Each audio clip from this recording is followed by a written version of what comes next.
আসসালামু আলাইকুম। এক সমুদ্র প্রেম পর্ব ৭ লিখেছেন নুসরাত সুলতানা সেজুতি। আমজাদ সিকদারের মেজাজ তুঙ্গে, ক্রমে করে ফুসছে পুরো নাকের পাতা, দাঁত কিরমির করে দোল খাচ্ছেন কেদারায়। তার মধ্যেই ঘরে ঢুকলেন মিনা বেগম। সপত্রে দৌড় চাপিয়ে নরম পায়ে এগিয়ে এলেন।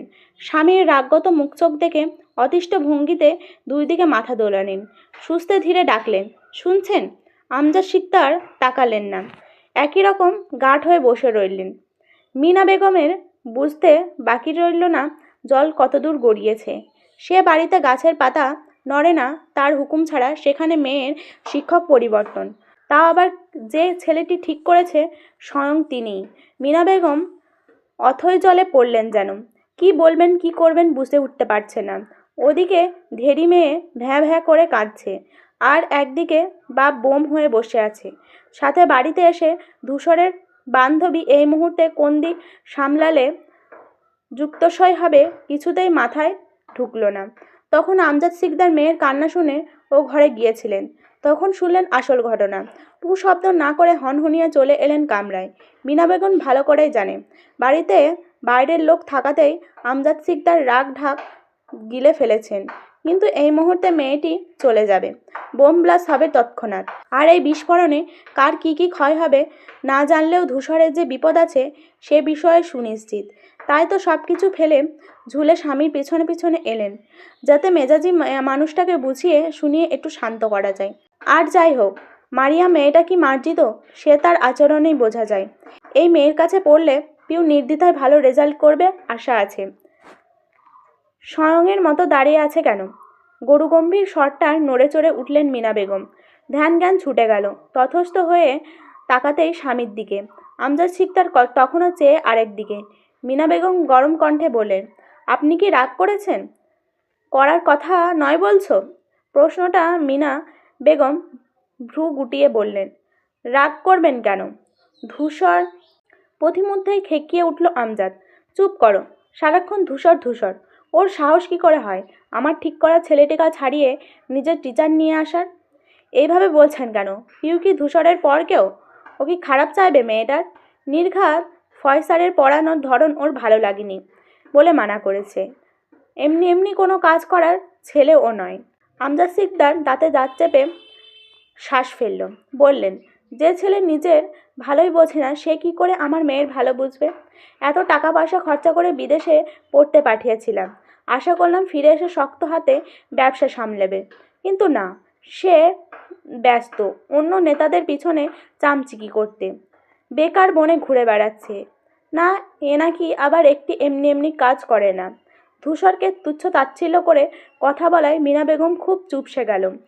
সাফাই গিয়ে বললেন, এভাবে বলছেন কেন? ধূসর বেকার কে বলেছে? রাজনীতি কি পেশা নয়?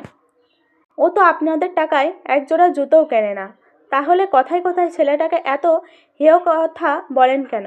আমজাদ সিকদার চোখ মুখ কুঁচকে বললেন, রুবাইদার থেকেও এই ছেলের প্রতি দেখছি তোমার বেশি টান। ওকে কিছু বললেই কোমর বেঁধে ঝগড়া করতে আসো।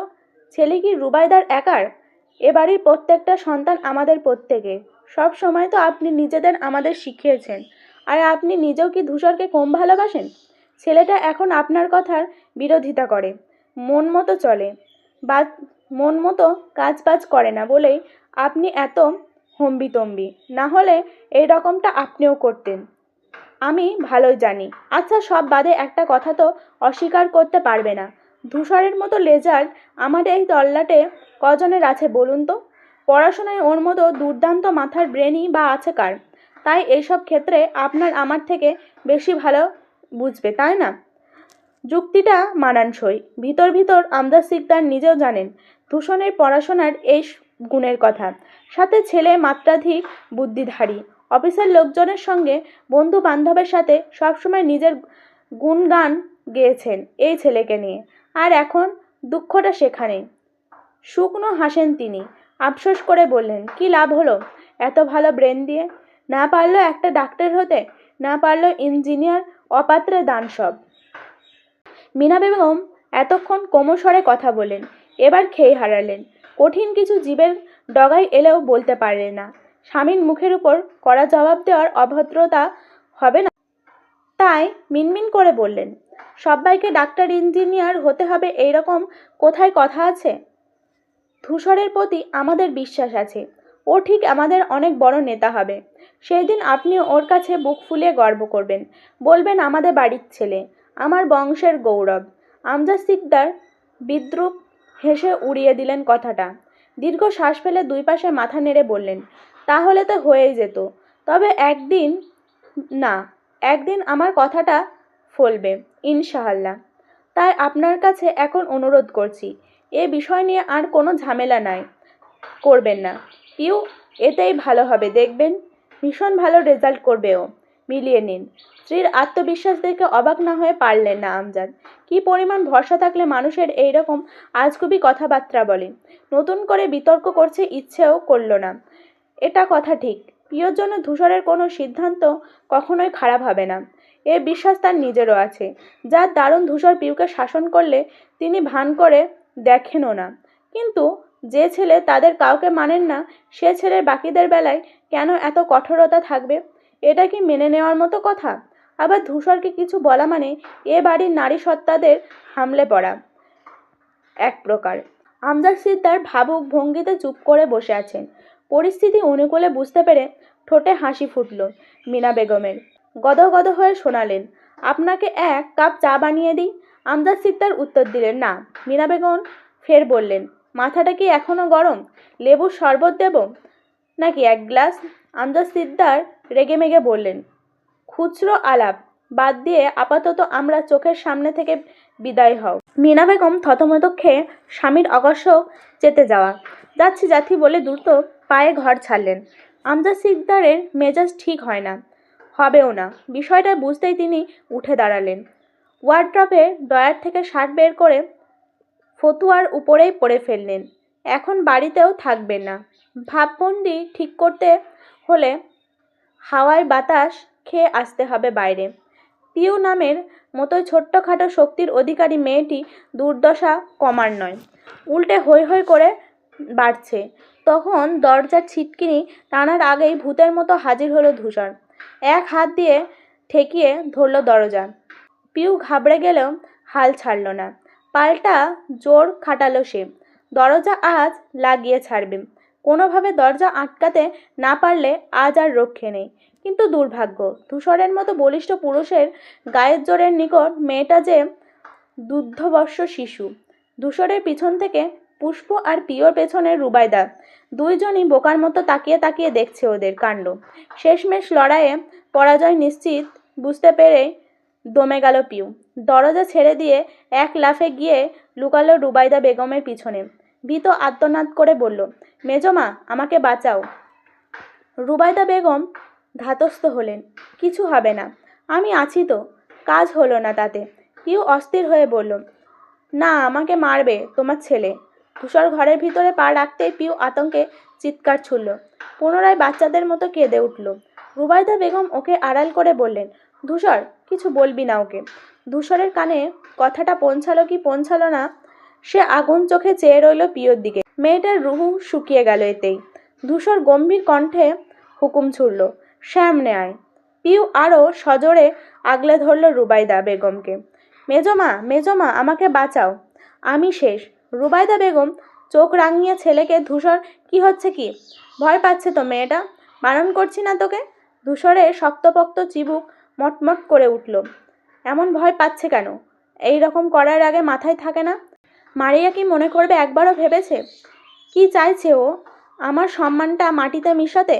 না তুমি সরো, আমাকে বুঝে নিতে দাও। ও কেন এরকম করলো বলতে হবে। এক্ষুনি তুই সামনে আসবি পিউ, খুব খারাপ হবে না হলে। পিওর হাত পা থরথর করে কাঁপছে। এক প্রকার আষ্টে পিষ্টে খামচে ধরছে মেজমাকে। রুবাইদা বেগম হাজার বলে কয়েও ছেলেকে বোঝাতে পারলেন না। ধূসর টকটকে মুখমণ্ডল দেখেই বুঝে যাচ্ছে কি মারাত্মক রেগে গেছে। কিন্তু ওকে খবরটা দিল কে? পিউ কিছুতেই চোখ তুলল না। সে পায়ের পাতা দিক ভীতস্তত হয়ে কাঁদায় ব্যস্ত। সকালে কার মুখ দেখে উঠেছিল আজ? একটা খারাপ তো কোনো দিন হয় না। ধূসর হুঙ্কার দিল, সামনে আসবি না? পিউ কেঁদে ওঠে, আরও দৃঢ় করে আগলে ধরে রুবাইদার বেগমকে। ভদ্র মহিলা সাংঘাতিক বিপাকে পড়লেন যে দুজনের কোনটাকে সামলাবে বুঝতে পারলেন না। মেয়েটা বাঁচাতে বাপ চাচা কাউকে ডাকবেন তাও হবে না, বিশ্রী রকমের ঝামেলা হবে। তবে শেষমেশ উপায় না দেখে রুবাইদার বেগম বললেন, থাক রে ধূসর, পিউ মারিয়ার কাছে পড়বে না, এমন আর কখনো করবে না, রাগ করিস না, থাক। পিউ কান্না থামিয়ে ভ্রু কোঁচকালো, বলতে চাইল, কিছুতেই আমি এই মেয়ের কাছে পড়ব না। পরপর ধূসরের লাথিত চোখ দেখে আটসাট হয়ে গোট দিল। ধূসর পুরো কণ্ঠে বলল, কথাটা ওর মুখ থেকে বলতে বলো। রুবাইদার বেগম পিওর দিকে ঘাট কাত করে তাকালেন, মোলায়েম কণ্ঠে বললেন, বল মা, তুই মারিয়ার কাছে পড়বি না বল। সাথে চোখ দিয়ে হাঁ বলতে ইশারা করতেই তিনি মনের মধ্যে সকল বিরোধিতা চাপা দিয়ে ধূসরের ভয়ের উপরে নিচে মাথা দোলালো পিউ। পড়বে সে। রুবাইদার বেগম সঙ্গে সঙ্গে প্রস্তুত হেসে বললেন, দেখলি মেয়েটা কত লক্ষ্মী।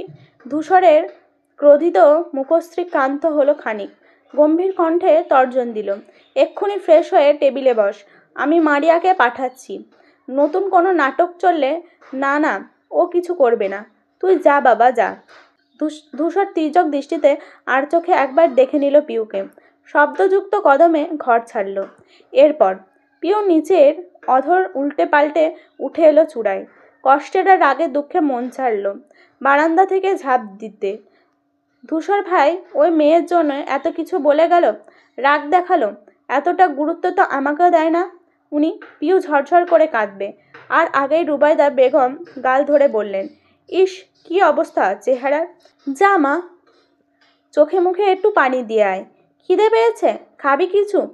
পিউ দুপাশে মাথা নাড়ালো, নাক টেনে বেসিনের দিকে হাঁটা ধরল। পুষ্প খাম্বার মতো সোজা হয়ে দাঁড়িয়ে এতক্ষণ নিবিড় দর্শক বনে দেখছে। পিউ পাশ কাটিয়ে যাওয়ার সময় দুঃখী কণ্ঠে বলল, কেন যে শুধু শুধু কান্নাকাটি করতে গেলি। ধূসর ভাইয়া আসতেই তো হাওয়া বেরিয়ে গেল সব। পিউ ছ্যাঁত করে উঠে বলল, তুই যে আজকাল কোথায় কোথায় উঁকি মারছিস, আব্বুকে গিয়ে বলবো। তৎক্ষণাৎ মেয়েটা চিমসে যায়। পিউ আর কিছু বলল না, তবে মনে মনে জোরালো প্রতিজ্ঞা করল, এখন যত কাঁদতেছেন ধূসর ভাই সব কড়াই গন্ডায় শোধ করবে একদিন। পিউ ঠিকঠাক করে টেবিলে বসার পরেই মারিয়া পড়াতে এলো। মিনা বেগমের ঠোঁটে সেই ক্ষণে বিজয়ের চাপা হাসি ফুটল। গর্বিত হলেন, তার ঘাড় তারা মেয়েটাকে ঠিক করতে ধূসর জুড়ি নেই। কিন্তু কথা হলো, ওকে ডাকলো কে? প্রত্যেকের এই একই প্রশ্ন, অথচ জবাব পাওয়া গেল না। পিওর কানা বন্ধ হলেও হেঁচকি চলছে, নাক টানছে। মারিয়া সহজ স্বাভাবিকভাবে পড়াতে শুরু করলো। হাবভাব দেখে বোঝার উপায় নেই বাড়িতে ঢোকার পরপর কি লঙ্কা কাণ্ড হয়েছে। মারিয়া জিজ্ঞেস করলো, আজ তো প্রথম দিন, কি পড়বে পিউ? পিউ থমথমে কণ্ঠে জবাব দিল, আপনার যা মন চাই পড়ান। না, তোমার একটা। কথার মধ্যে প্রবেশ করলো ধূসর, সোজা মারিয়াকে শুধালো, কোনো সমস্যা হচ্ছে মারিয়া? আওয়াজ শুনে পিউ পিছন ঘুরে তাকালো না। মারিয়ার পিছনে থাকা থাই গ্লাসের দিকে তীক্ষ্ণ চোখ চেয়ে রইল। ধূসরের প্রতিবিম্ব স্পষ্ট সেখানে। মারিয়া মৃদু হেসে বলল, না না, সমস্যা হচ্ছে না, বরং তোমার বাড়ির লোক এত অমায়িক, আমায় তো ভালোই লাগছে। পিউ দাঁত কপাটি চেপে ধরল। মেয়েটি তার ধূসর ভাইকে তুমি তুমি করেছে কেন? ধূসর অমত্ত জবাব দিল, বেশ, কোথাও কিছু প্রয়োজন হলে বড় মাকে বলবে, সংকোচ করবে না। আমি আসি। পিওর মেজাজ খারাপ মাত্রায় ছাড়াই কলমের নিপটা শক্ত হাতে চেপে ধরল। খাতার সাদা পৃষ্ঠা। খুব তাড়াতাড়ি ওই মারিয়াকে তাড়াতে হবে, না হলে ভালো মন্দ বলা যায় না। দেখা গেল এই মেয়ে তার জীবনে সূচ হয়ে ঢুকে ফাল হয়ে বের হলো। রিস্ক তো নেওয়া যাবে না। মিটিং শুরু হওয়ার কথা ছিল তখন, তার থেকেও 1 ঘন্টা পার হয়েছে, অথচ এখনও পার্লামেন্টের হাজির হয়নি ধূসর। ইকবাল বারবার হাতঘড়ি দেখছে, দুহাতে কোমরে ঠেকিয়ে উদ্গ্রীব হয়ে তাকাচ্ছে গেটের দিকে, কিন্তু তবুও বিরক্তির ছিটেফোঁটা দেখা যাচ্ছে না চেহারায়। এই যে এতক্ষণ ধরে ধূসর আসেনি, এটাই যেন অস্বাভাবিক। তবে বাকিরা অধৈর্য হয়ে পড়েছে, বসে বসে ঝেমাচ্ছে কেউ কেউ। এতটা সময় বসতে বসতে পিঠ ধরে গেছে অনেকে, কিন্তু টু শব্দ করা চলবে না। আর সভাপতি মুখের উপরে কথা বলার জন্য যেইটুকু পক্ষপিঠ প্রয়োজন তা ওদের নেই। ইকবালদের গ্রুপের আর একজন হলো সোহেল। একই সাথে পড়াশোনা করেছে সেও। এই 1 ঘন্টা অবধি 4টে সিগারেট টেনেছে। এ মাথা থেকে ও মাথা হেঁটেছে। হাত নিষ্পিস করছে ধূসরকে ফোন করতে, অথচ ইকবালের করা নিষেধ, ফোন করা চলবে না। ধূসর নাকি গুরুত্বপূর্ণ কাজে ব্যস্ত, সেখানে ডিস্টার্ব করলে কাটা যাবে গর্দান। সোহেল বড় করে হাই তুলল। ঘুম পাচ্ছে এখন। আর ধৈর্য রাখতে না পেয়ে শেষে উঠে এলো ইকবালের নিকট। ছেলেটা এখনও ওভাবে দাঁড়িয়ে। সোহেল কপাল গুছিয়ে বলল, হ্যাঁ রে ভাই, আর কতক্ষণ লাগবে ওর? ফোন কর না এবার। ইকবাল তাকালো না, গেটের পানে চোখ রেখেই উত্তর দিল, না, চলে আসবে। সোহেল চবর্গীয় শব্দ করে বলল, বুঝলাম না, তোর মিটিং শুরু করতে ধূসরকে কেন লাগবে? তুই হলে এখানকার সভাপতি আর ধূসর সহ সভাপতি। ওর থেকে তোর বেশি ক্ষমতা। তুই শুধু করলেই তো হয়, তাই না? ইকবাল ফিরল ওর দিকে, মুচকি হেসে বলল, ধূসর তোকে ঠিক নামেই ডাকে, তুই আসলেই ছাগল। সোহেলের উদ্বিগ্ন চোখ মুখ শিথিল হলো, কালো হয়ে এলো সাথে সাথে। মন খারাপ করে বলল, আজ পেটের মধ্যে ইয়ারফোনের প্যাচ নেই বলে এভাবে বললি? এই, তুই আমার ছোটবেলার বন্ধু? ইকবাল আবার হাসলো। সোহেলের কাঁধে পেঁচিয়ে বলল, গাধা, মজাও বুঝলি না। শোন, আজ তোকে একটা সহজ কথা বুঝিয়ে দিই। সেটা হলো, ধূসরের একার মাথায় যা বুদ্ধি তা তোর আর আমার দুটো মাথায় একসাথে করলেও হবে না। সোহেল বোকা বোকা চাহনিতে তাকিয়ে মাথা নাড়ল। বুঝলি? ইকবাল বলল, জানতাম তুই বুঝবি না। আচ্ছা দেখ, এ অবধি যত মিটিং আলোচনা করেছি তাতে সব থেকে বেশি কথা বলে কে? ধূসর। আমরা যদি কোনো সিদ্ধান্ত নিই সবার আগে সেটা উপস্থাপন করে কে? ধূসর। যে কোনো ঝুট ঝামেলা মেটাতে সবার আগে ঝাঁপিয়ে পড়ে কে? সোহেল এবারেও মাথা দুলিয়ে বলল, ধূসর। তাহলে সব থেকে বেশি কৃতিত্ব কার? ধূসরের। ইকবাল ওর কাঁধে চাপড়ে বলল, সাব্বাস, বুদ্ধি খুলেছে। তোকে একটা সিক্রেট বলি, শোন। এরপর ইকবাল ফিসফিস করে বলল, আমি নামেই সভাপতি আর ধূসরও নামেই সহসভাপতি, বুঝছিস? সোহেল মাথা চুলকে বলল, না, আহাম্মক। এরপর ধূসরের বাইকে শব্দ পেল ইকবাল। সোহেলকে রেখে এগিয়ে গেল ওর দিকে। ধূসর বাইকে স্ট্যান্ড করেছে কেবল। ইকবাল গিয়েই বলল, কি রে শালা, মিটল তোর কাজ? ধূসর ছোট করে জবাব দেয়, পরপর চোখ সরু করে বলল, তোর শালা আমি? ইকবাল লজ্জা পেয়ে ঘাড় চুলকালো। প্রসঙ্গ এড়াতে বলল, তা তোর ক্লান্ত লাগছে না? এই বয়সে বিয়ে ছাড়াই বাচ্চা সামলাচ্ছিস যে? ধূসর একদম স্বাভাবিক কণ্ঠে বলল, জানতাম এইরকম কিছুই ঘটবে, প্রস্তুত ছিলাম। ইকবাল বড় করে শ্বাস টেনে বলল, বুঝলাম, এইসব তো তোর দ্বারাই সম্ভব। আচ্ছা চল এবার, অনেক সময় গেছে, আসল কাজ শুরু করি। রাত 8টা বাজে। পুষ্পর বিছানায় তদন্ত কমিটি বসেছে। সুমনা বেগম, পুষ্প আর পিউ অংশ নিয়েছে সেখানে। সম্পর্কে সুমনা বেগম ওদের চাচি হলেও মেশেন ঠিক বন্ধুর মতন। আপাতত 3জনই একটাই প্রশ্ন, ধূসরকে খবরটা দিল কে? পিউ ভেবেছিল পুষ্প আনিয়েছে ধূসরকে, সেজন্য তো তখন চটপাট দেখালো ওই রকম। পরে জানলো পুষ্প কিছুই জানে না এইসবে। ওকে একে বাড়ির প্রত্যেকে সে জিজ্ঞেস করেছে, ঘরসূত্র বিভীষণের কাজটা কে করলো? ধূসর ওই সময় না এলে মারিয়ার কাছে জোরপূর্বক পড়তে হতো না তার। উল্টে ওর কান্নাকাটি দেখে বাবা ঠিক পাঠিয়ে দিতেন মেয়েটাকে। ধ্যাত, সব মাটি। শলা পরামর্শ করেও কোনো উত্তর পাওয়া গেল না। যখন সবাই হার মেনে বসে রইল, ক্ষণকাল নীরবতা চলল 3জনের। হঠাৎ পুষ্প শুধালো, আচ্ছা মারিয়া আপন কেমন পড়ান? পিওর অভিব্যক্তি মুহূর্তে পাল্টালো, যেন শুনল তার জাত শত্রুর নাম। ইচ্ছে হলো বলবে, বিশ্রী পড়ায়, বাজে পড়ায়, খারাপ পড়ায়, পড়ায় না। পরে ভাবলো মিথ্যা বলে লাভ নেই। হাস্যহীন জবাব দিল, একদিন পড়ে বুঝিনি, অপেক্ষা কর, 2 দিন পর জানাবো। পুষ্প মিটিমিটি হেসে বলল, ধূসর ভাই আজ যা দিল না পিউকে ছোট মা, ওনাকে দেখেই ওর হাত পা একরকম কাঁপছিল দেখো। পিউর কাঁপাকাঁপি কেউ অনুকরণ করে দেখালো পুষ্প। সুমনা বেগমও হেসে উঠলেন। পিউ চেতে বলল, ওনাকে দেখলে তুই বোধহয় কাঁপিস না। সেই দিন যখন ধূসর ভাই তোকে একটা ছেলের সাথে কথা বলতে দেখেছিলেন, মনে আছে ভয়ে দরজা আটকে বসেছিলি? পুষ্পর কথা বন্ধ হয়ে গেল। হাসি হাসি মুখটাও দপ করে নিভে গেল। মিনমিন করে বলল, এটাও এম।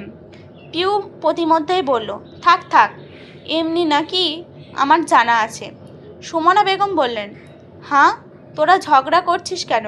আর পিউ, তুই বা মুখটা এমন হাড়ির মতো করে রেখেছিস কেন? হাস একটু, চল লুডো খেলি আমরা। পিউ দীর্ঘশ্বাস ফেলে বলল, না গো ছোটো মা, ভাল লাগছে না আমার। যতক্ষণ অবধি না জানবো ধূসর ভাইকে কে ফোন করে ততক্ষণ অবধি শান্তি নেই। অথচ মনে মনে বলল, যতক্ষণ অবধি ওই মারি পেতনিকে না তাড়াবো ততক্ষণ অবধি ঘুম হবে না আমার। হঠাৎ দরজায় দাঁড়ালো সাফিদ। হৈ হৈ করে বলল, বড় ভাইকে তো ফোন আমি করেছি। পিউ আপু। সকলে চকিতে তাকালো ওর দিকে। পুষ্প অবাক হয়ে বলল, তুই কেন? রাফিদ আর হাফ জিন্স প্যান্টের পকেটে হাত ভরে দুপা এগিয়ে বলল, ভীষণ ভাব নিয়ে বলল, কেন আমার পিউকে বকা খাওয়াতে? অমন কিউট আপুকে দেখে পিউ আপু এভাবে কান্নাকাটি লাগালো। আমার ভারী খারাপ লেগেছে। ওই জন্যই না আমার ফোন থেকে ভাইয়াকে কলটা দিয়েছি। প্রত্যেকে হা করে রাফিদের মুখের দিকে তাকিয়ে রইল। পিউ কাঁদো কাঁদো কণ্ঠে বলল, তুই আমার ভাই না দুশ্মন? বাইরে মেয়েটার জন্য আমাকে বকা খাওয়াতে এত ইচ্ছা জাগলো তোর?